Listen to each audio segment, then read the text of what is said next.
tu mano gloriosa y fuerte sobre la historia dispara cuando todo Santa Clara se despierta para verte. Aquí se queda la clara, la entrañable transparencia de tu querida presencia, comandante Che Guevara. Mira que ya viene la revolución, para que se asustan será pa' mejor. Es el pueblo entero el que ya está gritando, ¡viva la revolución! Iranian nuclear weapons development.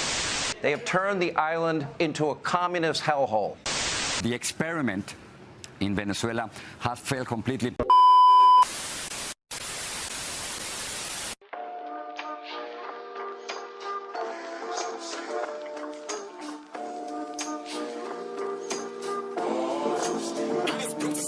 Just to give everybody some background on Ernesto Che Guevara, not everybody is familiar with who he is or what he has done. Everyone has probably seen his face somewhere, but it's important to kind of give a brief overview as to who exactly Che is. So Che was born on June 14th, 1928 in Argentina. He was the eldest of 5 children from an upper-class Argentine family that had Basque and Irish ancestry. So this is somebody who is already coming from a more privileged background, a white settler background in Latin America, but he betrays that background. He's a class and race traitor, so to speak, by betraying both his middle upper class capitalist family, but also betraying his European heritage as an Argentine. 1948, Che enrolls in the University of Buenos Aires to study medicine, and his medical studies were intermittent because he began traveling across Latin America and he became politically radicalized. He's somebody who's a dreamer. We all know about the Motorcycle Diaries, that famous movie, and he kept a journal, a diary of his time across Latin America. He had 2 main journeys. His first journey was in 1950, which was a 2,800-mile solo trip through the rural provinces of northern Argentina on bicycle. And this is important to mention because a lot of people tend to view Argentina monolithically. They think that everybody in Argentina is white and drinks wine. And while that's certainly true in the urban areas in like Buenos Aires, the vast majority of Argentina is indigenous. The vast majority of Argentina is working class. And that's important to point out because that's the vision of Latin America, working class Latin America, that Che Guevara sees that he hasn't been exposed to while in Buenos Aires. Eventually, his second journey, a year later, 1951, was a 9-month-long, 5,000-mile journey with his lifelong friend, Alberto Granado, which took him through Argentina, Chile, Peru, Ecuador, Colombia, Venezuela, Panama, and interestingly enough, Miami, Florida, Gusano Land, which is where the Cuban right-wing Gusanos today are protesting SOS Cuba. He only stayed there for a few days until he went back to Buenos Aires.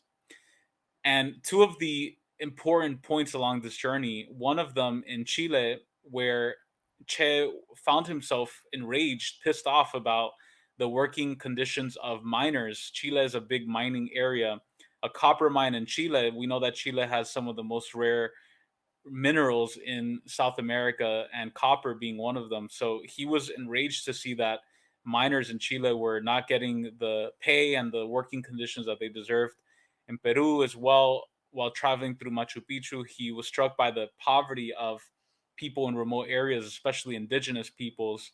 And again, right, you have somebody who's white, working class, Argentine, traveling through Latin America and seeing poverty that he's never seen before, humbling himself and radicalizing. Obviously, this is within the context of the 50s, the rise of socialism, the defeat of Nazi Germany and Stalin and the Soviet Union, the rise of socialism. So this goes hand in hand. And on July 7th, 1953, Che takes his 3rd and final journey out of Argentina, which is one that will change him even more. So Che this time headed to some of the even more impoverished countries, Costa Rica, Nicaragua, Honduras, El Salvador. And interestingly enough, my family, my mom in particular, she is from a place called Puerto Cortes, Honduras. And along that coastline is banana country. That was the home of United Fruit Company. Honduras was one of the first countries to be called a banana republic, which is where that name comes from. So Honduras, Ecuador, Colombia, Panama, Costa Rica, all these quote unquote banana republics were dominated by United Fruit Company, exploited horribly by these US imperialists. And while passing Honduras, passing by a United Fruit Company plantation, Che said one of my favorite quotes. I'm going to read it to you. He says, quote, "I have sworn before a portrait of the late lamented comrade Stalin that I will not rest until I see these capitalist octopuses annihilated," referring to the United Fruit Company. So here he's pledging his allegiance to comrade Stalin, not a Trotskyist, despite the fact that many Trotskyists would try to claim that he was a Trotskyite. Che was a supporter of Stalin and the Soviet Union. So 1954, he settles in Guatemala, where President Jacobo Arbenz was overthrown in a US-backed coup. We did a stream about that a few episodes ago with Caleb. If you have a chance, check it out, about how the US and imperialist media teamed up to overthrow Arbenz and make him seem like a dictator. And Guatemala is an overwhelmingly indigenous country. Over 60% of the country is indigenous Maya, thousands of different Maya groups. So again, Che Guevara is being radicalized. And also, this is the birthplace of the indigenous socialist movement in Guatemala, where the indigenous guerrilla movement was being born in the 50s in response to the overthrow of Jacobo Arbenz.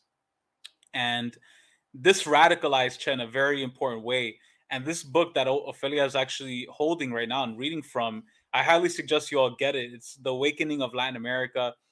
These are Che's diaries in that last journey. So people are more familiar with the Motorcycle Diaries, which was the second journey through Chile, Peru.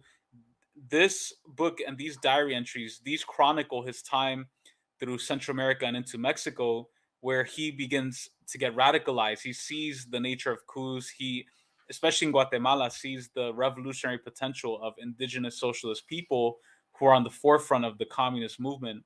And so after the coup, he's forced to flee to Mexico, where he met Fidel and Raúl Castro in 1955. Me and Ofelia actually had the opportunity to see the apartment building where he met them in Mexico City.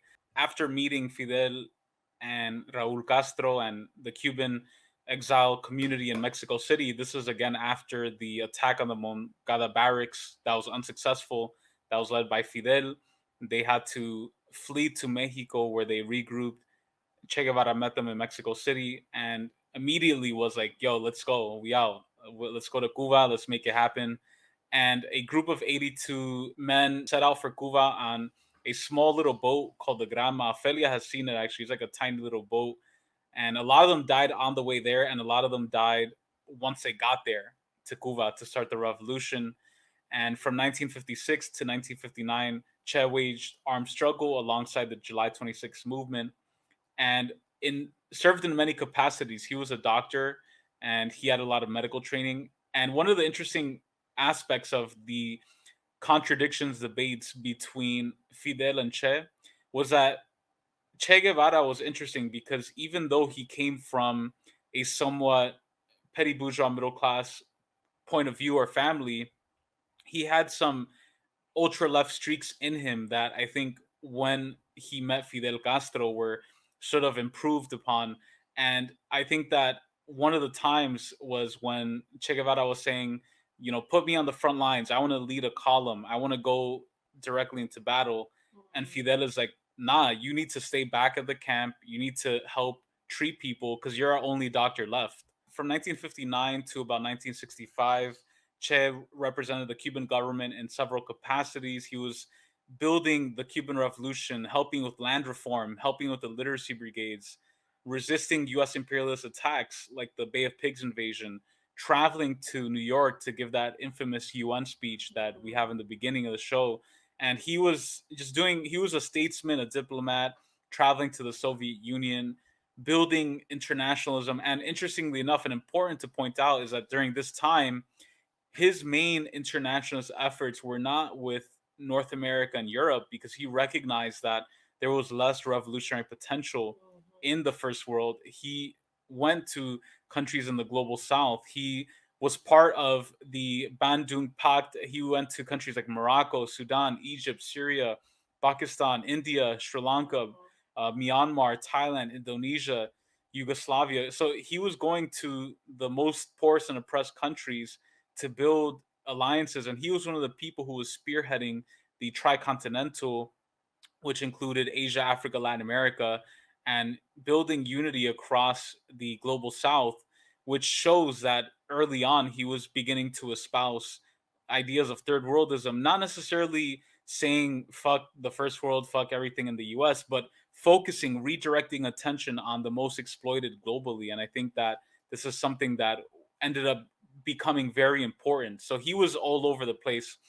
And in 1965, Che went to Africa to offer his knowledge and experience as a guerrilla fighter to the ongoing conflict in Congo. This is, of course, after the overthrow of Patrice Lumumba, the CIA coup that murdered him. And Congo was extremely revolutionary, very important revolutionary momentum there. Africa in general at this time was a revolutionary home for socialism and communism. Unfortunately, nobody talks about that, but almost all of Africa was ready for communist revolution. And Che went to Africa, and again, right, he went through some frustrating things. He said things that were not necessarily correct or were wrong, just flat out wrong, that he would disagree with. But he nonetheless wanted to help the African people in revolution, sacrificing his life and his body. Unfortunately, the revolutionary movement in the Congo was unsuccessful. And a year later, 1966, which is the year also that the Black Panther Party was founded, and these are a very important Marxist-Leninist revolutionary movement that studied Che Guevara, studied the Cuban Revolution. And Che Guevara went to Bolivia, which is arguably, I would say, the most oppressed nation in South America, the poorest historically, and also because of the indigenous population, to form a guerrilla revolution. Of course, in Bolivia, you had a very stark class conflict because you had literal Nazis who fled to Bolivia after the fall of Nazi Germany and Operation Paperclip, a very small fascist minor government ruling over a majority indigenous population. And he was building his base, and he was created in Bolivia, the Ejército de Liberación Nacional de Bolivia, the ELN in Bolivia. And he had a number of successful victories against the Bolivian army, but unfortunately, they were unable to gain the masses. And this was kind of the recurring error or mistake with Che Guevara, that eventually I agree with Fidel Castro on this, that Che Guevara continued to try to build a revolutionary base only in the countryside, to replicate the Cuban Revolution, the Chinese Revolution, only focus on the countryside, only focus on the romanticized armed struggle, and not build a revolutionary base in the cities where you have, the 60s and the 70s, rising industrialization, the working class was moving to the cities. So this was a very important thing to mention. And unfortunately, Che Guevara was captured, killed with the help of a Cuban gusano, Felix Rodriguez, who turned the CIA over to Che Guevara. And he basically led to Che's capture in Bolivia. He was assassinated 1967. So that's a brief overview of his life. And it's important to go over that because it shows his trajectory. It shows he wasn't infallible. He wasn't this perfect human being. As much as he inspires me, inspires Ophelia, and I'm sure for many of us here, inspires us, he was just like everybody else. He wasn't, a perfect being. He said and did things that we disagree with that weren't perfect. But it's important to learn from his mistakes, to grow, and to see that